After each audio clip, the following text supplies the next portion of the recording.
안녕하세요, 여러분. 저는 35년간 종양학 전문의로 일해온 김도연 박사입니다. 오늘도 건강하게 지내고 계신가요? 지난 35년 동안 수많은 환자분들을 만나면서 저는 우리 몸이 정말 놀라운 존재라는 걸 깨달았어요. 몸이라는 게 말이죠. 뭔가 이상이 있으면 반드시 신호를 보내거든요. 처음엔 아주 작고 미묘한 신호부터 시작해서 점점 더 강한 신호를 보내죠. 그런데 우리가 그 신호를 제대로 읽을 줄 몰라서 놓치는 경우가 참 많아요. 혹시 여러분 이런 경험 있으신가요? 특정 부위가 이유도 없이 간지럽고 아무리 긁어도 시원하지 않고 로션을 발라도 소용없는 그 끈적끈적한 가려움증 말이에요. 처음엔 대부분 그냥 피부가 건조한가? 하고 넘어가시죠? 제가 진료실에서 환자분들한테 자주 듣는 이야기가 바로 이거예요. 선생님, 처음엔 별거 아니라고 생각했는데요. 하시면서 시작하는 그런 이야기들 말이에요.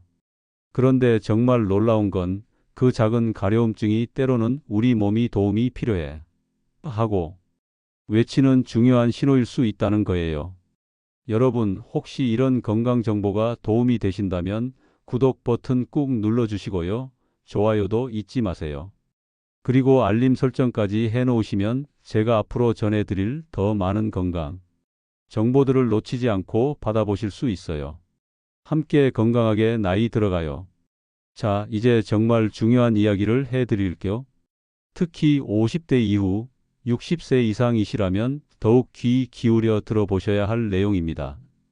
왜냐하면 이 나이대부터는 단순해 보이는 가려움증이 생각보다 훨씬 중요한 의미를 가질 수 있거든요. 제가 지난 몇십 년 동안 진료실에서 만난 환자분들 중에는 정말 많은 분들이 처음엔 가벼운 가려움증으로 시작해서 나중에 큰 병을 발견하신 경우들이 있어요.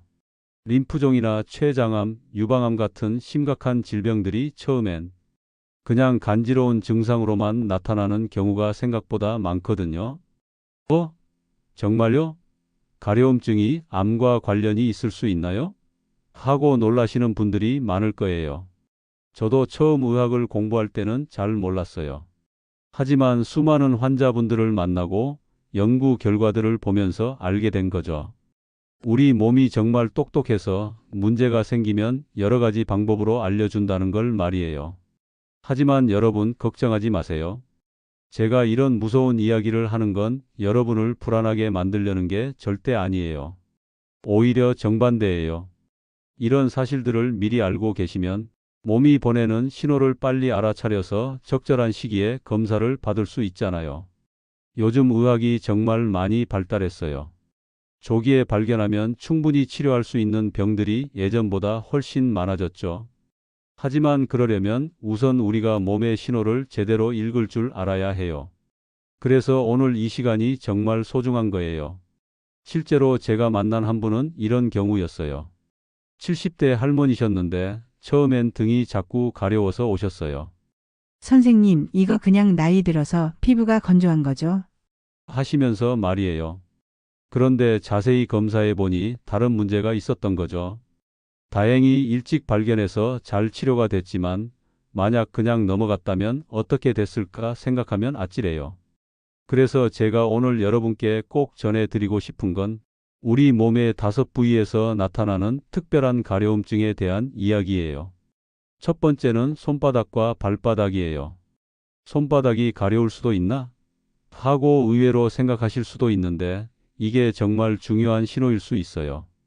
두 번째는 겨드랑이 부위, 세 번째는 등과 어깨 사이 부분, 네 번째는 다리 아래쪽, 그리고 다섯 번째는 목 주변의 가려움증이에요. 각각의 부위마다 서로 다른 의미가 있고 주의해서 봐야 할 점들이 있거든요. 제가 35년 동안 환자분들을 만나면서 직접 경험한 사례들과 함께 각 부위별로 어떤 의미가 있는지, 언제 병원에 가봐야 하는지, 그리고 평소에 어떻게 관리하면 좋은지까지 자세히 말씀드릴게요. 전문 용어는 최대한 쉽게 풀어서 설명해 드릴 테니까 부담 갖지 마시고 편하게 들어보세요. 그리고 혹시 주변에 이런 증상으로 고생하시는 분들이 계시다면 이 영상을 꼭 공유해 주세요. 저도 의사로서 더 많은 분들이 이런 정보를 알게 되길 바라거든요. 때로는 이런 작은 정보 하나가 정말 큰 차이를 만들 수 있어요. 자, 그럼 이제 본격적으로 우리 몸이 보내는 이 신비로운 신호들을 하나씩 자세히 살펴보겠습니다. 여러분의 건강을 지키는 첫 번째 단계, 함께 시작해 볼까요? 첫 번째로 말씀드릴 부위는 종아리입니다. 여러분, 혹시 밤마다 종아리가 간지러워서 이불 속에서 마구 긁어본 적 있으신가요? 발진도 없고 벌레가 물린 것도 아닌데 마치 피부 속에서 누군가가 작은 바늘로 콕콕 찌르는 듯한 그런 느낌 말이에요. 대부분 그냥 피부가 건조해서 그런가 보다 하고 넘어가시죠. 하지만 35년간 환자분들을 진료해온 제 경험으로 말씀드리면 이건 절대 가볍게 넘길 문제가 아닙니다. 특히 종아리의 지속적인 가려움증은 림프종, 쉽게 말해서 우리 몸의 면역 체계에 생기는 암과 연결될 수 있거든요. 림프종이 생기면 우리 몸 안에서 염증을 일으키는 물질들이 계속 나와요. 이 물질들이 신경을 자극하는데 왜 하필 종아리일까요? 다리라는 곳이 우리 몸에서 혈액과 림프액이 모이는 일종의 터미널 같은 역할을 하거든요. 그래서 이런 염증 물질들이 종아리 부근의 신경을 건드리기 쉬운 거죠. 쉽게 비유하자면 종아리가 여기 뭔가 문제가 있어요 하면서 빨간 경고등을 깜빡이는 것과 같다고 보시면 돼요. 실제로 제가 몇 년 전에 만난 70세 박상민 씨라는 분이 계셨어요. 박 씨는 매일 밤 오른쪽 종아리를 긁느라 잠을 제대로 못 주무셨어요. 처음엔 이불이 문제인가 하고 생각해서 세탁소에 맡겨서 깨끗하게 빨아도 받고 새 이불도 사봤대요. 하지만 가려움은 계속됐죠. 그래서 피부과에 가서 약도 받아서 발라봤는데 전혀 효과가 없었어요. 그러다가 피로감이 심해지고 체중도 자꾸 줄어들어서 걱정이 되어 제 진찰실을 찾아오신 거예요. 혈액 검사와 컴퓨터 단층 촬영을 해봤더니 초기 단계의 림프종이 발견됐거든요. 박 씨는 결과를 듣고 나서 툴툴거리면서 이렇게 말씀하시더라고요. 김 박사님, 그 귀찮던 간지러움이 저를 여기로 데려왔네요. 정말 다행히 초기에 발견해서 치료를 잘 받으실 수 있었어요. 그러니까 여러분, 만약에 종아리 가려움증이 2, 3주 이상 계속되고 거기에 피로감이나 밤에 식은땀을 흘리거나 체중이 줄어드는 증상이 함께 있다면 혈액종양내과에 가서 혈액 검사나 림프절 검사를 받아보시길 권해드려요. 두 번째는 등 윗부분, 특히 어깨뼈 사이 부분입니다. 여러분도 경험해 보셨을 거예요. 등 가운데 어깨뼈 사이 쪽이 간지러워서 벽에 등을 대고 비비거나 손이 안 닿아서 가족한테 긁어달라고 부탁해 본 적 말이에요. 정말 짜증나죠? 손이 안 닿는 그 부분이 자꾸 가려우면. 그런데 이런 가려움증이 몇 주째 반복되고 로션을 발라도 전혀 나아지지 않는다면 이건 췌장에서 보내는 위험 신호일 수 있어요. 췌장암의 초기 증상 중 하나거든요. 췌장은 배 속에 있는데 왜 등이 가려워요? 하고 의아해하실 텐데 이게 참 신기한 우리 몸의 구조예요. 췌장은 깊은 복부에 있지만 여기에 종양이 생겨서 담즙의 흐름을 막게 되면 혈액 속에 여러 가지 이상 신호들이 돌아다니게 돼요. 이 신호들이 등 윗부분에 아주 민감한 신경들을 자극하는 거죠. 쉽게 말하면 췌장이 등에다가 여기 문제 생겼어요 하는 작은 쪽지를 붙여놓는 것과 같다고 보시면 돼요. 제가 기억하는 69세 이영호 씨도 그런 경우였어요. 이 씨는 등 한복판이 자꾸 가려워서 매트리스가 문제인가 싶어서 새로 사봤대요. 그래도 안 되니까 잠옷도 바꿔보고 심지어 속옷까지 다 새로 사서 입어봤다고 하더라고요. 처음엔 나이가 들면서 피부가 예민해지나 하고 생각하셨는데 어느 날부터 소변 색깔이 평소보다 진해지고 배가 자꾸 무거운 느낌이 들어서 저한테 오신 거예요. 복부 초음파와 컴퓨터 단층 촬영을 해봤더니 췌장에 작은 종양이 있었어요. 다행히 초기 단계라서 치료 가능성이 높았죠. 이 씨는 검사 결과를 듣고 나서 웃으면서 김 박사님, 등이 제 목숨을 살렸어요. 하고 말씀하시더라고요. 정말 몸이 보내는 신호를 잘 알아차린 케이스였죠. 그러니까 등 부분의 가려움증이 자꾸 반복되고 거기에 소변이나 대변 색깔 변화, 식욕이 떨어지는 증상이 함께 있다면 내과에 가서 간이나 췌장 검사를 받아보시는 게 좋아요. 컴퓨터 단층 촬영이나 초음파 검사가 큰 도움이 될 거예요. 세 번째는 두피, 우리 머리 부분입니다. 혹시 두피가 간지러워서 샴푸를 바꿔봤는데도 전혀 나아지지 않은 경험 있으신가요? 비듬도 없고 특별한 발진도 없는데 저녁만 되면 두피가 욱신욱신거리면서 가려운 그런 느낌 말이에요. 제가 35년 동안 환자분들을 봐온 경험으로는 이런 증상이 백혈병이나 두피에 생기는 피부암의 초기 신호일 수 있어요. 백혈병이 생기면 비정상적인 혈액 세포들이 몸 곳곳에서 염증을 일으키면서 신경을 자극하게 돼요. 특히 두피는 신경이 아주 촘촘하게 분포되어 있는 곳이라서 이런 신호들을 쉽게 감지할 수 있거든요. 마치 머리가 여기 좀 이상한데 봐주세요 하면서 깃발을 흔드는 것과 같다고 보시면 돼요. 73세 최민수 씨라는 분도 그런 경우였어요. 최 씨는 귀 위쪽 두피 부분이 자꾸 가려워서 미용실에 가실 때마다 미용사분한테 투덜거리셨대요. 샴푸를 바꿔봐야 하나? 하면서 여러 가지를 다 써봤지만 전혀 소용이 없었어요. 그러다가 평소보다 피로감이 심해지고 몸에 멍이 자주 생기기 시작해서 걱정이 되어 제 진찰실로 오신 거예요. 혈액 검사를 해봤더니 초기 단계의 백혈병이 확인됐어요. 최 씨는 김 박사님 머리가 저를 구해줬어요. 하면서 농담 반 진담 반으로 말씀하시더라고요. 두피 가려움증이 2주 이상 계속되고 거기에 피로감이나 멍이 자주 생기거나 머리카락이 많이 빠지는 증상이 있다면 혈액 검사나 두피 검사를 받아보시길 권해요. 가족분들이나 미용사분한테 두피 상태를 한번 자세히 봐달라고 부탁해 보시는 것도 좋은 방법이에요. 네 번째는 가슴이나 유방 부위입니다. 가슴이나 유방, 특히 유두 근처가 간지럽다고 느끼신 적 있으신가요? 옷이 너무 꽉 껴서 그런가? 하고 넘어가실 수 있지만 이런 가려움증이 계속되면 염증성 유방암의 첫 번째 신호일 수 있어요. 남자분들도 예외가 아니에요. 염증성 유방암은 일반적인 유방암과 달리 덩어리가 만져지지 않고 피부 변화로 시작되는 경우가 많아요. 피부가 오렌지 껍질처럼 두꺼워지거나 끈질긴 가려움증이 계속되죠. 마치 유방이 여기 뭔가 이상해요 하고 소리치는 것과 같다고 보시면 돼요. 66세 윤서준 씨라는 분의 경우를 볼까요?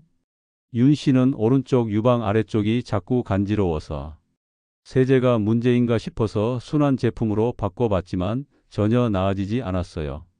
그러다가 그 부분 피부가 살짝 두꺼워지는 것 같아서 걱정이 되어 저한테 오신 거예요. 조직 검사를 해봤더니 초기 유방암이 발견됐죠. 선생님, 그 가려움증이 저를 살렸어요. 하고 고마워하시더라고요. 남성분들도 마찬가지예요. 70세 정우철 씨는 유두 근처 가려움증 때문에 조직 검사를 받았는데 드물긴 하지만 남성 유방암을 조기에 발견할 수 있었어요. 가슴 부위 가려움증이 몇 주 동안 계속되고 피부 변화나 분비물이 있다면 초음파나 유방 촬영술을 받아보세요. 덩어리가 만져지지 않더라도 망설이지 마시고 검사 받아보시는 게 중요해요. 마지막 다섯 번째는 항문이나 생식기 부위입니다. 이 부분은 말하기가 좀 민망하긴 하죠. 하지만 위생을 아무리 철저히 해도 약을 발라도 사라지지 않는 가려움증이라면 외음부암이나 음경암, 항문암의 초기 신호일 수 있어요. 이런 부위는 우리 몸의 비밀 경보기 같은 곳이에요. 작은 종양이라도 예민한 신경을 건드리면서 여기 문제가 있어요 하고 알람을 울리는 거죠. 75세 황진우 씨는 항문 주변 가려움증을 단순한 치질로 생각하고 약국에서 연고를 사서 발랐지만 전혀 나아지지 않았어요. 결국 제 진찰실에서 내시경 검사를 받았는데 초기 항문암을 발견할 수 있었죠. 김 박사님, 부끄러워하지 않고 온 게 정말 잘한 일이었어요. 하고 말씀하시더라고요. 여성분들도 비슷해요. 68세 이지영 씨는 외음부 한쪽 가려움증으로 산부인과를 찾아가셨는데 초기 외음부암을 발견할 수 있었어요. 항문이나 생식기 가려움증이 2, 3주 이상 계속되고 피부 변화나 불편감이 있다면 산부인과나 비뇨기과, 대장학문외과를 방문해 보세요. 생명은 부끄러움보다 훨씬 소중하니까요.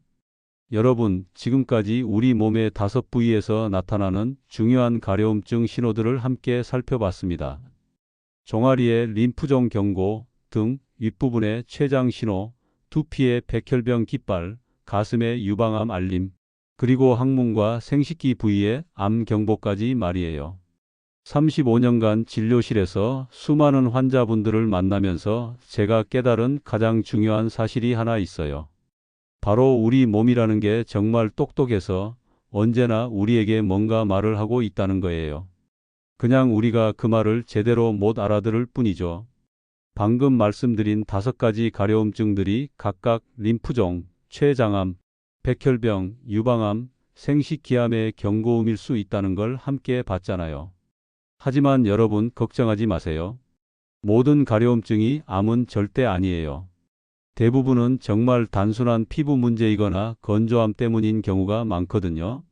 그런데 언제 주의해야 하는지 기준을 말씀드리자면 몇 주 이상 계속 반복되고 특별한 발진도 없는데 약을 발라도 전혀 나아지지 않는다면 그때는 우리 몸이 도와주세요 하고 보내는 편지라고 생각하시면 돼요.